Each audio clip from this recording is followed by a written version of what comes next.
ಹಾಸ್ಪಿಟಲ್ಗೆ ಕಳಿಸ್ತಾ ಇದ್ದೀವಿ. ಅಲ್ಲಿ ಹೋಗಿದ ನಂತರ ಇವಾಗೆಲ್ಲ ತಾಲೂಕು ಹಾಸ್ಪಿಟಲ್ಸಲ್ಲಿ ಇರೋದ್ರಿಂದ ಯಾರು ಬಿಲೋ 40% ಇದ್ದಾರೆ ಅವ್ರಿಗೆ UDID ಕಾರ್ಡ್ ಕೊಡಲ್ಲ ಅಂತ ಇವರು ಡಾಕ್ಟರ್ಸ್ ಅವ್ರನ್ನ ವಾಪಸ್ ಕಳಿಸ್ತಾ ಇದ್ದಾರೆ. ಸೊ ಆದರೆ ಆ ರೂಲ್ ಏನಿರೋದಂದರೆ ಬಿಲೋ 40% ಇರೋರ್ಗೂ ಬಂದ್ಬಿಟ್ಟು UDID ಕಾರ್ಡ್ನ ಕೊಡಬೇಕು. ಆದರೆ ಅದನ್ನು ಕಾರ್ಡ್ ಕಲರ್ ಬೇರೆ ಚೇಂಜ್ ಆಗಿರುತ್ತೆ ಅಷ್ಟೇ.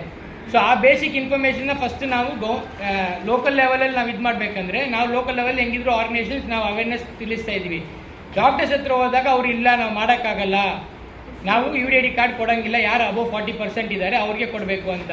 ಸೊ ಅದರಲ್ಲಿ ಏನು ಚಾಲೆಂಜ್ ಆಗ್ತಾ ಇದೆ ಅಂದರೆ ಯಾರು ಇದಕ್ಕೆ ಮುಂಚೆ ಬಂದು ಬುಕ್ ಇಟ್ಕೊಂಡು ಪೆನ್ಷನ್ ತೊಗೊತಾ ಇದ್ದಾರೆ ಅವ್ರು ಇವಾಗ ಮುಂದೆ ಬರ್ತಾ ಇಲ್ಲ UDID ಕಾರ್ಡ್ನ ಮಾಡೋದಕ್ಕೇನೆ.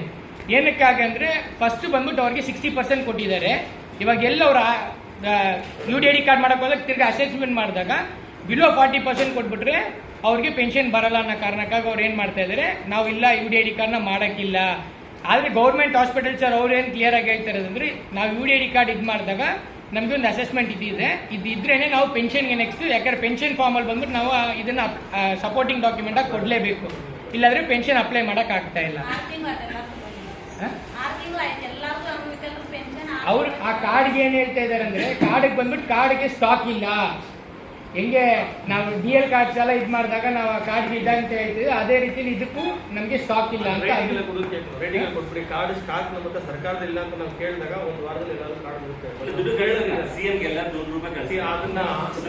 ಅದಕ್ಕೆ ನಾವು ಒಂದು ಸ್ಕ್ಯಾನರ್ ಕೊಡಿ, ನಾವು ಬರೀಬೇಕು ಇದು ನನಗೆ ಬರವಣಿಗೆ ಕೊಡ್ರಿ, ನಮಗೆ ಕಾರ್ಡ್ ರೆಡಿ ಇಲ್ಲ ಅಂತ ನೀವು ಪೆನ್ಷನ್ ಸ್ಟಾಪ್ ಮಾಡ್ತಾ ಇದ್ದೀರಾ, ಅವ್ರಿಗೆ ಆ ಪೆನ್ಷನ್ ಇಂದ ಕೆಲವು ಮೆಡಿಸಿನ್ ತಗೊಳ್ಬೋದು, ಊಟ ಮಾಡ್ತಾ ಇರ್ಬೋದು. ಸೊ ಅದನ್ನ ಕಡಿಮೆ ಮಾಡ್ಬೋದು.